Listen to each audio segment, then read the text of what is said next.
I didn't know what destiny was. I didn't understand why certain things happened in some people's lives and not in others. But one thing had always been clear to me since I was a child. There was something beyond what my eyes could see. Something that, in some way, guided me, even on the hardest days. My name is Elijah Carter, and my story begins in a forgotten corner of Texas, where the horizon stretched endlessly, but opportunities always seemed to hide just beyond it. I grew up in a simple house, with thin walls that let in the cold of the early mornings and the scorching heat of the midday sun. My mother, a woman of unbreakable strength, worked double shifts as a nurse to make sure I had at least a hot meal and a place to sleep. My father, I never met him.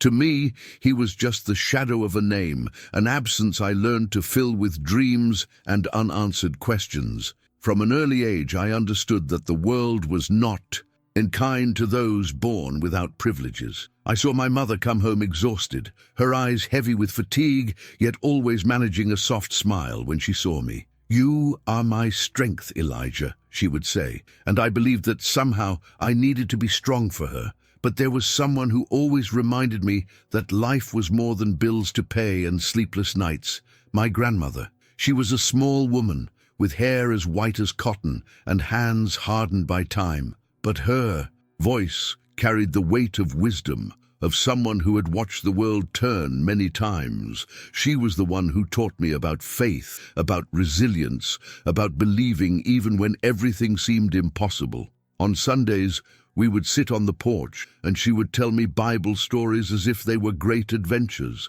She spoke of David and Goliath, of Moses parting the sea, of Jesus walking on water. The impossible only seems impossible until God decides to act, she would say. And I, with eyes full of wonder, believed her. But it wasn't just faith running through my veins. There was something else, something that made me dream of the skies. My first encounter with aviation was almost by accident. I was 8 years old when my mother took me to the local airport to pick up a distant relative. While we waited, I saw, for the first time, a plane taking off right in front of my eyes. The roar of the engines, the sheer force of the machine cutting through the wind, the weightless way that giant structure ascended into the sky. I was mesmerized. Something inside me awakened at that moment, a restlessness, a desire. One day I'm going to fly, I thought, without knowing how or when, but with an inexplicable certainty. I would spend entire afternoons drawing airplanes on scraps of old paper, imagining what it would be like to be up there, among the clouds, seeing the world from above. My bedroom became a small shrine of impossible dreams, magazine clippings with pictures of military jets, cardboard models I built myself, and an old leather jacket I found in a thrift store, pretending it was my pilot's uniform. But reality always had a way of pulling me back. I knew that a poor boy from rural Texas didn't have many chances of becoming a pilot. Flight lessons cost more than my mother made in months. College? An unattainable luxury. Maybe this is just a childish dream, I told myself, but every time I closed my eyes, there I was, flying. The years passed, and my childhood was shaped by simplicity and daily struggles. I knew that if I wanted a different future, I would have to carve it out with my own hands. There were no shortcuts, no easy miracles, but there was something inside me that told me to keep going, and so I did. The boy who looked at the sky with hopeful eyes was still there, but now he was beginning to understand that the journey to the clouds would be long, full of obstacles, and perhaps filled with mysteries he could never have foreseen. Before we begin, I want to invite you to be part of this journey with me. If this story sparks something inside you, if at any moment you feel like you've experienced something similar, or if you simply want to understand more about the mysteries of life and faith, make sure to subscribe to the channel. Here, we share real stories that challenge logic and make us see that something greater is guiding our steps. Leave a comment, share your experience. I want to hear from you. Now, let's go back to the beginning, because this story starts long before you might think. Dreams are strange things. They start small, like seeds planted in the soil of our imagination, and with time, they either grow into something real or wither away under the weight of life's difficulties. Mine had been planted the day I saw that plane take off, and no matter how much reality tried to crush it, something inside me refused to let go. But dreaming wasn't enough. I needed a way to make it real. And in the town where I grew up, opportunities didn't come knocking on doors. If you wanted something, you had to chase it. I was 15 when I got my first job at a small airfield a few miles from home. It wasn't much, cleaning hangars, sweeping floors, and sometimes helping the mechanics with basic tasks. But to me, it felt like stepping into another world. Every morning, before the sun had fully risen, I'd ride my old bicycle down the dusty road, feeling the anticipation in my chest. The smell of oil and metal, the distant hum of engines being tested, the sight of pilots walking with purpose. It was intoxicating. I wasn't flying, not yet, but I was close, and that was enough to keep me moving forward. The more time I spent there, the more I learned. I listened to every conversation, memorized every movement the mechanics made as they worked on the aircraft, and studied every book on aviation I could find. I knew I couldn't afford flying lessons, but I could learn everything else. I became obsessed with understanding how planes worked, how they defied gravity, how they danced with the wind. The owner of the airfield, a gruff old man named Hank, noticed my dedication. "You've got fire in you." "A kid," he said one evening as we closed up the hangar. "But fire alone won't get you off the ground. You need a plan." A plan. That was the hardest part. My mother barely made enough to keep us afloat, and I couldn't ask her to carry the weight of my dreams on top of everything else. College was out of reach, and private flight schools were even more impossible. But there was one option, one path that could take me to the skies if I was willing to take the risk. This military.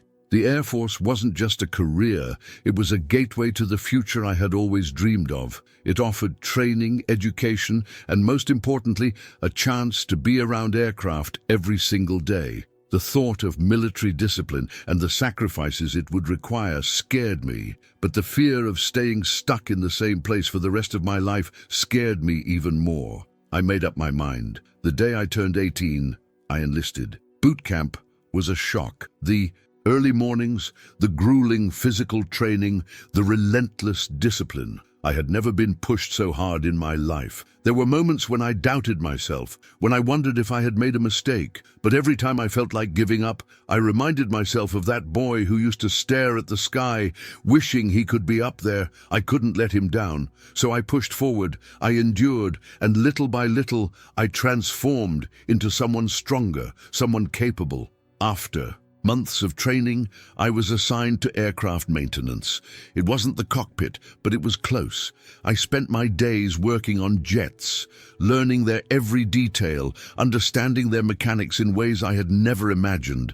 I knew them inside and out, the way their engines purred when everything was running smoothly, the way they trembled when something wasn't right. And as much as I loved working on them, my heart ached to be inside one, to feel the sky pulling me upward. I wasn't the only one with big dreams. I met others like me, young men and women, who had come from nothing, chasing something greater. We shared stories late at night in the barracks, talking about the lives we had left behind and the futures we hoped to build. We pushed each other to be better, to keep going, and slowly the impossible began to feel within reach. Then, one day, an opportunity came that changed everything. A pilot training program was opening for enlisted members who met certain qualifications. It was competitive, almost impossible to get into, but I had to try. I spent every free moment preparing, studying, training, doing everything I could to prove that I was ready. When the selection results were posted, my hands trembled as I searched for my name. And there it was. I had made it. The dream that had once felt so distant, so unreachable, was now within my grasp. I was going to fly. I was going to become a pilot. I had no way of knowing then that the sky I had fought so hard to reach would one day turn against me, that everything I had built, everything I had sacrificed for, would come crashing down in an instant. But for now, I was soaring, and I had no idea what was waiting ahead. Flying was everything I had imagined and more. The first time I sat in the cockpit, hands on the controls, feeling the aircraft respond to my touch, I knew I was exactly where I was meant to be. There was nothing like it. The rush of takeoff, the weightlessness of being above the clouds, the feeling of absolute freedom. The sky wasn't just a dream anymore.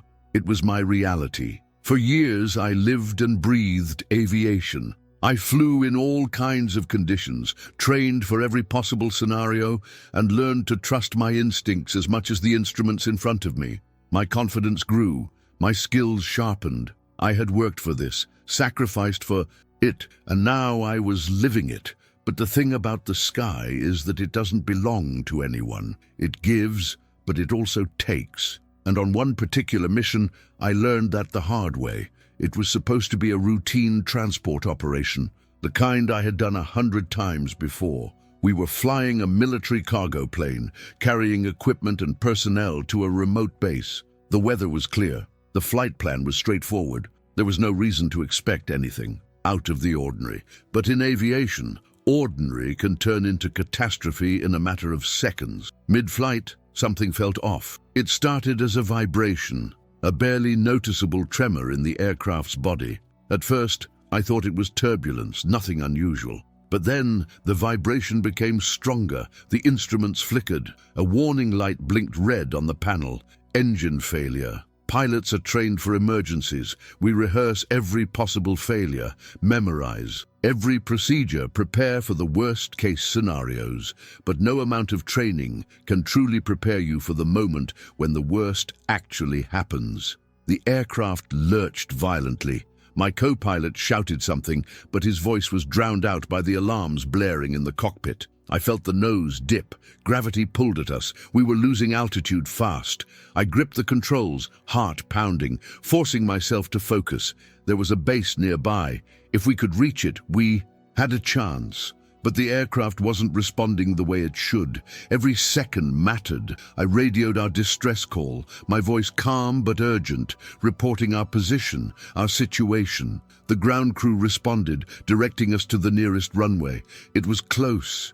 Too close. We weren't going to make it. The ground rushed toward us. I could see the outlines of buildings, the faint glimmer of runway lights. The aircraft shuddered as we fought to keep it stable. The moment stretched, endless and terrifying. Every part of me screamed to fight, to hold on, and then impact. The world exploded in sound and chaos. The force of the crash was unlike anything I had ever experienced. Metal screamed as it tore apart. The cockpit jolted violently. My head slammed against something. Pain shot through me. And then darkness. For a moment, or maybe for eternity, there was nothing. Then came the flashes, fragments of memory. My mother's face, my grandmother's voice. The sky endless and blue, a weight pressing down on me, the taste of blood in my mouth, the sound of distant shouting. I tried to move, but my body didn't respond. I tried to breathe, but the air was thick with smoke. Somewhere I heard voices, urgent, frantic, then hands pulling, lifting, dragging me from the wreckage. The pain was unbearable. My mind drifted in and out, caught between consciousness and oblivion. And then, as everything faded, again, I had one last thought. I'm not going to make it. I should have died that day. I knew it. The kind of crash we had suffered wasn't something people walked away from. And yet, somehow, I did. But the man they pulled from that wreckage wasn't the same one who had taken off that morning. Something had changed. Something had been taken from me. And I was about to find out that surviving wasn't always the same as living. Surviving should have been a blessing. That's what everyone told me. The doctors, the nurses, my fellow pilots, they all looked at me like I was some kind of miracle. You're lucky to be alive, they said. You shouldn't even be here. And maybe they were right. Maybe I had cheated death. But what they didn't understand was that a part of me had died in that wreckage. The moment they told me the truth, I knew I would never be the same. You won't be able to fly again. Those words shattered something inside me. My spine had taken the worst of the impact, the fractures, the nerve damage. It wasn't just an injury, it was a sentence. My body might heal, but not enough, never enough. My wings had been taken from me. The sky, my one constant dream, was now unreachable, and suddenly I didn't know who I was anymore. The days in the hospital stretched endlessly. I stared at the ceiling, numb, listening to the rhythmic beeping of the machines, the hushed conversations of the nurses. My body hurt, but the real pain was deeper, invisible. Visitors came and went. Some of my colleagues tried to comfort me, telling me I could still have a future in aviation, maybe as an instructor, maybe in engineering. But they didn't get it. They didn't understand that flying wasn't just a job to me, it was my identity. Without it, I was nothing.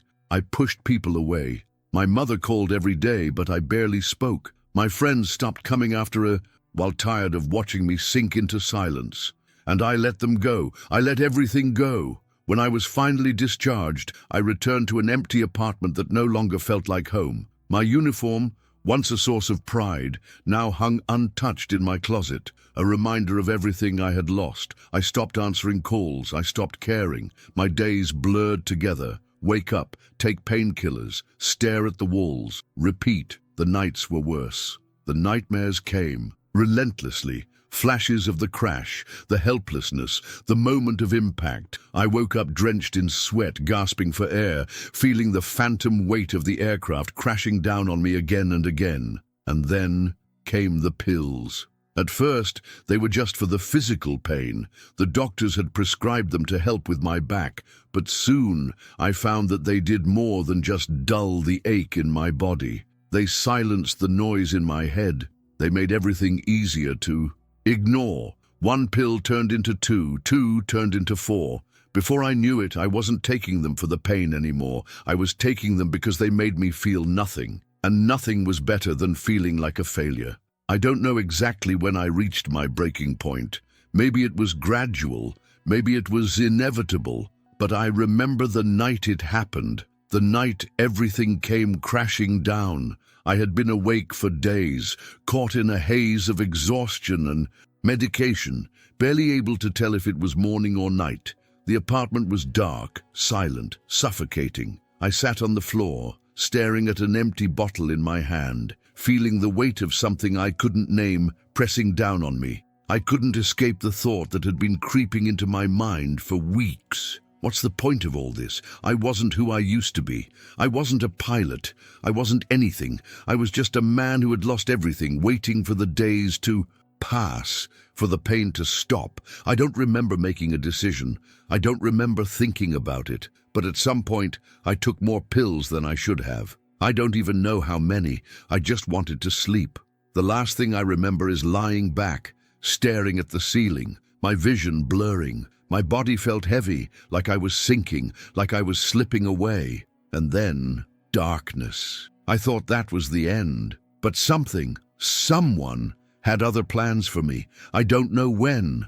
I stopped breathing. I don't know if it happened slowly, like a tide pulling away from the shore, or if it came all at once, like the flick of a switch. All I know is that one moment, I was there, sinking into the dark, and the next, I wasn't. At first, there was nothing. No pain, no fear, no thoughts, just silence. It was the kind of silence that doesn't exist in the real world, the kind that feels too deep, too absolute. I didn't know where I was. I didn't know if I still was. But then slowly, something shifted. I became aware of myself, not as a body, not as a person lying on a cold apartment floor, but as something weightless, something without boundaries. And then, like a ripple spreading across still water, I felt movement. I was rising, floating. I looked down, or at least I think I did, and that's when I saw it. My body. It was lying there, motionless. The empty pill bottle was next to my hand. My face was pale, my lips slightly parted, like I had just taken a breath that never came back. And yet I felt no panic, no urgency. It was like looking at a stranger, at something that no longer belonged to me. Then everything shifted. A sound, faint at first, like distant murmurs, grew louder. Voices, urgent, commanding, rising and falling like waves crashing on a shore. The scene changed, and suddenly I wasn't in my apartment anymore. I was somewhere else, somewhere sterile and bright. A hospital room. I saw doctors moving around me, their faces tense. A nurse checked the monitors. Another adjusted the IV in my arm. And then, the most surreal thing of all, I saw myself lying on the hospital bed. Tubes were connected to my nose. Wires ran across my chest. Machines beeped rhythmically, their sounds blending with the frantic energy of the room. How did I get here? I didn't remember anything after the darkness. No one had been with me when I collapsed. No one had called for help. So how had I ended up in a hospital? I had no answer. But even as confusion swirled inside me, I felt no fear, because something else was happening, something that words could never fully capture. The light changed. It wasn't coming from the hospital room, from the fluorescent bulbs above. No, this was something different, warmer, softer. It started as a glow at the edge of my vision, then grew, expanding, surrounding me. I should have been afraid. I should have been overwhelmed, but instead I felt something I hadn't felt in a long, long time. Peace. Not just the absence of pain, not just the absence of fear, but an overwhelming, all-consuming peace. A peace that reached deep inside me, into places I didn't even know were broken, and wrapped them in warmth. And then I heard it. A voice. It wasn't like any voice I had ever heard before.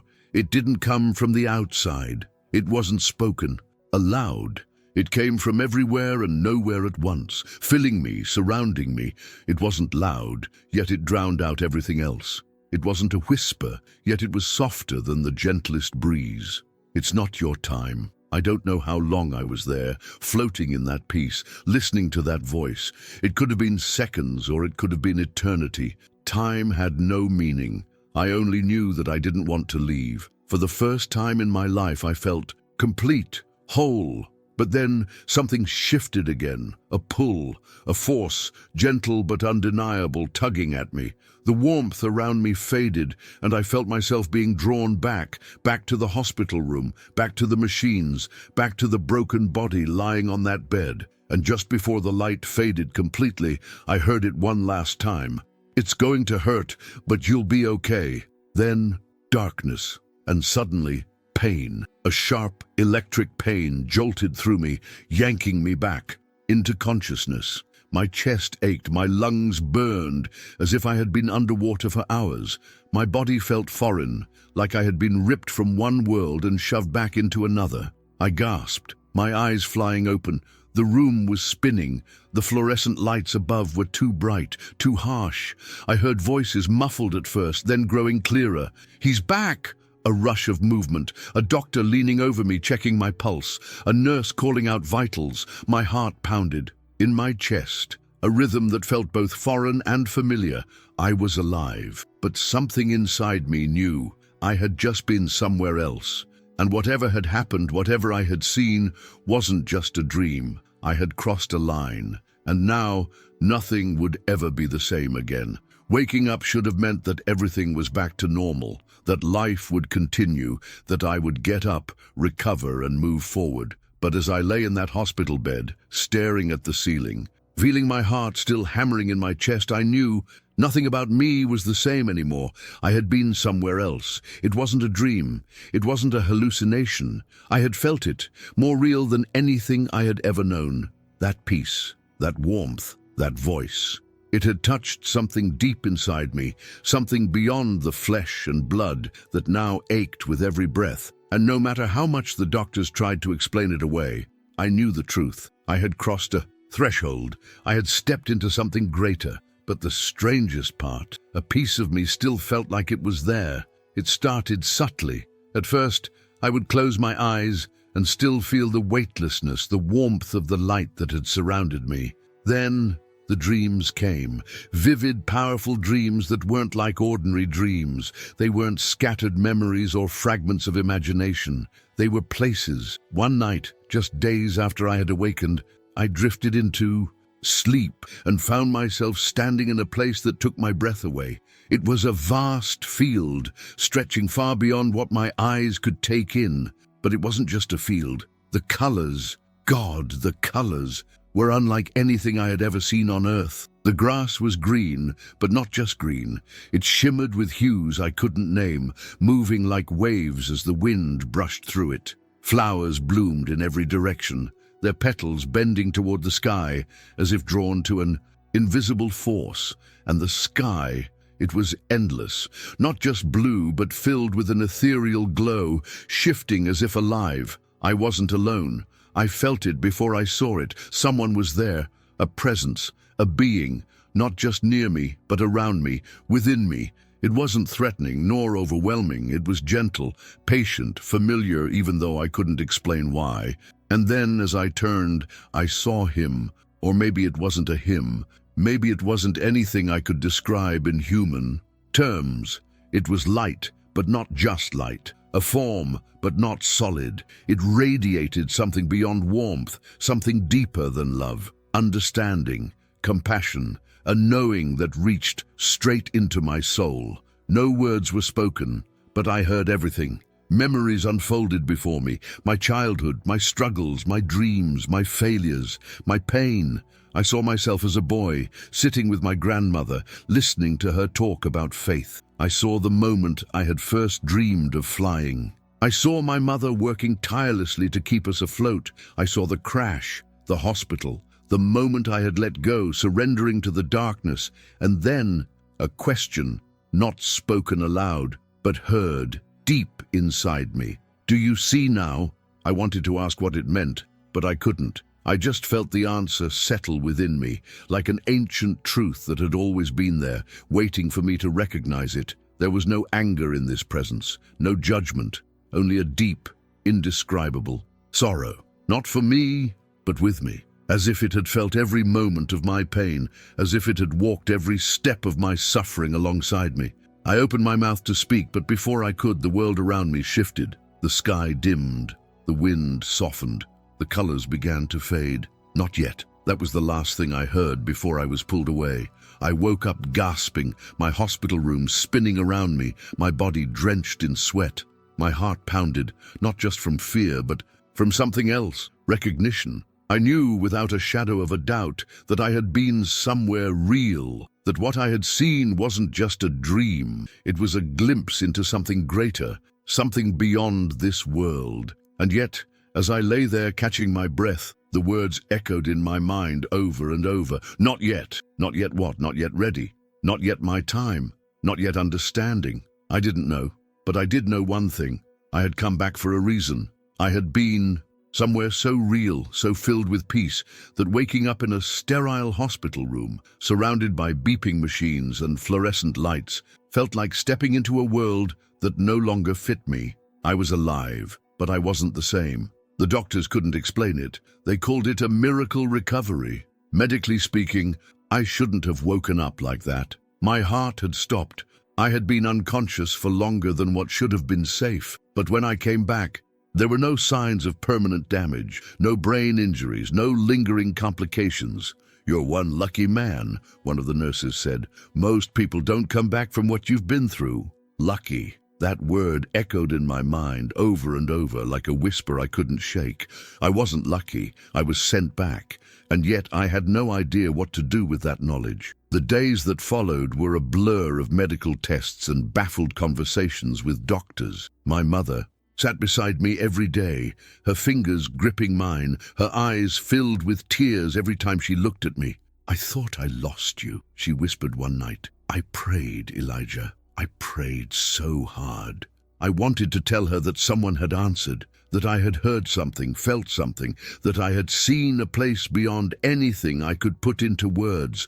But how could I? Would she even believe me? Would anyone? The truth was, I didn't even understand it myself. I left the hospital a few weeks later, physically healed but mentally lost.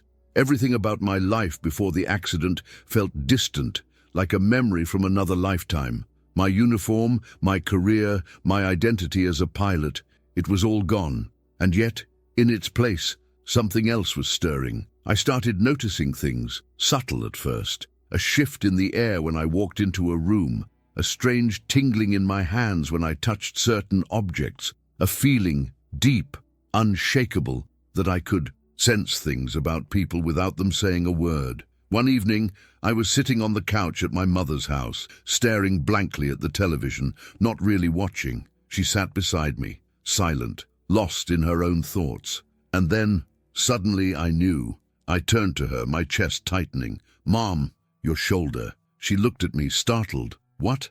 Your shoulder," I repeated. "It's been hurting you for weeks, hasn't it?" Her lips parted slightly, eyes widening. "How? Did you—" I didn't know how. I just felt it. I felt the ache she had been carrying, as if it had transferred into my own body for a moment. And then, without thinking, without knowing why, I reached out and touched her shoulder. A warmth rushed through me, a sensation unlike anything I had ever felt before. Not just heat, but something deeper, something powerful, something alive. My mother gasped, her eyes fluttering shut for a moment. Then she turned to me, her face pale. "Elijah, the pain is gone." I pulled my hand away, my heart pounding. Something was happening to me, something I couldn't explain, and I had no idea what it meant. Days turned into weeks, and the questions inside me only grew louder. What had happened to me? Why had I survived when I should have died? What was this thing inside me? The awareness, the sensations, the strange, inexplicable ability to feel the pain of others. I knew I couldn't ignore it, so I did. The only thing that made sense. I started searching. I read everything I could find about near-death experiences, spiritual awakenings, and stories of people who had come back different. Some of it resonated. Some of it felt ridiculous. But nothing gave me the answers I was looking for. So I went further. I traveled to places where people claimed to have experienced miracles. I visited churches, monasteries, places of meditation, looking for something, anything, that would help me make sense of what I had seen. One night, I found myself in a small chapel in the middle of nowhere, sitting in the dim candlelight, my hands resting on my knees, my thoughts racing. An old priest sat beside me, silent for a long time, before finally speaking. "You're searching for something, aren't you?" I nodded, my throat dry. "You've seen something that most people never will, and now you don't know what to do with it." I turned to him, startled. "How do you know?" He smiled, his face lined with wisdom. "Because I've met others like you." I swallowed hard. "And what happened to them?" His smile faded slightly.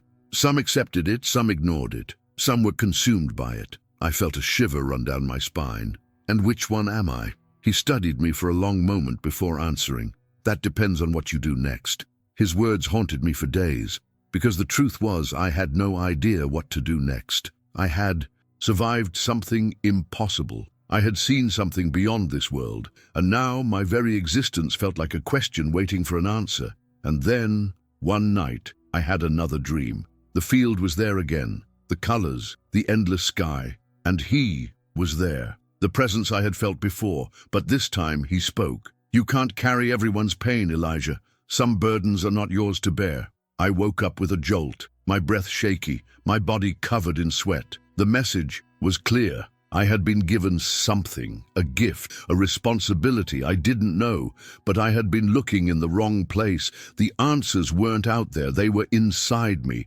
and whether I was ready or not, I had a choice to make. There are moments in life when everything shifts, when the world as you knew it no longer makes sense, and something inside you stirs, telling you that you can't go back to who you were. I was living in that moment now. I had spent months searching for answers, trying to understand why I had been given a second chance, why I had seen what I had seen, why I had felt the presence of something greater, something beyond human comprehension. And yet, despite all my searching, I had come up empty-handed. Until the day everything changed. It started with a feeling, a quiet whisper inside me, a sense that I needed to be somewhere, to do something. I couldn't explain it, but I knew I had to listen. So I followed the pull. It led me to a small town, hours away from where I'd been staying. I didn't know why I was there. I only knew that something was waiting for me. And then I met him. He was an old man, sitting on a bench outside a small church. He had a presence about him, calm, steady, as if he had seen more of life than most. I don't know why, but I sat down next to him. We didn't speak at first. We just sat there. watching the wind move through the trees, listening to the distant sounds of life happening around us. Then he turned to me. "You've been searching," he said. I swallowed hard. "Yes, you've seen something that most people never will." I stared at him, my pulse quickening. "How do you know that?" He smiled. "Because I've seen it too." I felt a cold shiver run through me. This wasn't a coincidence. I had been led here. "You're different now," he continued. "You can feel things, can't you? You see beyond what most people see." I nodded, my throat dry. "Yes. And it terrifies you." I let out a breath I hadn't realized I was holding. "I don't know what to do with it." The man studied me for a long moment, then reached into his pocket and pulled out a small, worn book. He handed it to me. "Start here," he said. I looked down at the book. It was a Bible. I frowned. "I've read the Bible before." "Not like this," he said. "Not with your eyes. Read it again. But this time, listen." I didn't understand what he meant, not then, but something in his voice told me I needed to trust him. So I did. That night I opened the book. I started reading, not as I had before, not searching for rules or instructions, but listening. And for the first time in my life, the words weren't just words. They were alive. Passages I had skimmed over before now pulsed with meaning. I saw stories of men who had been broken, lost, searching, just like me. Men who had been pulled out of the darkness and given new purpose. I read about Paul, about how he had been blind before he could truly see. About Moses, who had been called even when he didn't feel worthy. About Jesus, who carried burdens that weren't his own because he saw what others could not. And then I found the verse that changed everything, Isaiah 6:8. "Then I heard the voice of the Lord saying, 'Whom shall I send, and who will go for us?' And I said, 'Here am I, send me.'" I stared at the words, my heart pounding. This was it. This was my answer. I had been looking for meaning, for purpose, for something to do with what had happened to me. But the truth had been in front of me the whole time. I wasn't meant to understand everything. I wasn't meant to have all the answers. I was simply meant to be willing. I closed the book, my hands shaking. For the first time since the accident, I felt clarity. I didn't need to search anymore. I had been called, and now I had to decide if I was going to answer. 10. The decision and the road ahead. The next morning, I went back to the church. The old man was there, waiting, as if he had known I would come. "I get it now," I told him. He smiled. "Good." I hesitated. "But what do I do with it?" "That's up to you," he said. "But remember this, when you surrender to God's plan, you don't have to figure everything out. You just have to take the next step." I let those words settle into me. I had spent so much time trying to control everything, to make sense of everything. But maybe that wasn't my job. Maybe my job was simply to trust. I took a deep breath. "I don't know where this is going to lead me," I admitted. The man's eyes twinkled. "That's the best place to start." I left that town a different man. Not because I had found all the answers, but because I had finally stopped needing them. I knew what I had to do now. I had to listen, I had to follow, and for the first time in my life, I wasn't afraid. I didn't know where the road ahead would take me. I didn't know what was waiting for me in the future, but I knew one thing. I was ready. "Here am I. Send me." I came back different. I can't explain why I survived when I should have died. I can't tell you exactly why I was given a second chance, but I know this. There's something greater than us. Something that moves in ways we don't always understand. I used to think life was about control, about chasing dreams, about pushing forward with sheer determination. But I was wrong. Sometimes life isn't about holding on. It's about letting go. I spent so much time fighting, searching, trying to make sense of everything that had happened to me. But the truth was simpler than I realized. God had been calling me all along. I just wasn't listening. Maybe you've felt it too. Maybe you've felt that whisper in the back of your mind, that pull towards something greater. Maybe you've been through pain, loss, moments where you thought you wouldn't make it through. Maybe you've even questioned if there's any meaning to it all. I'm here to tell you, there is. You may not see it yet, you may not understand it now, but there's a plan for you. There's purpose in your life, even when it doesn't feel like it. I don't know where my road is leading, but I know I'm not walking it alone, and neither are you. If this story spoke to you, if it made you think, if you've ever felt like there's more to life than what we see, tell me in the comments. I want to hear your story too. And if you want to hear more stories like this, if you want to go deeper into faith, purpose, and the things we don't always understand, make sure to subscribe, because the journey isn't over yet, not for me and not for you.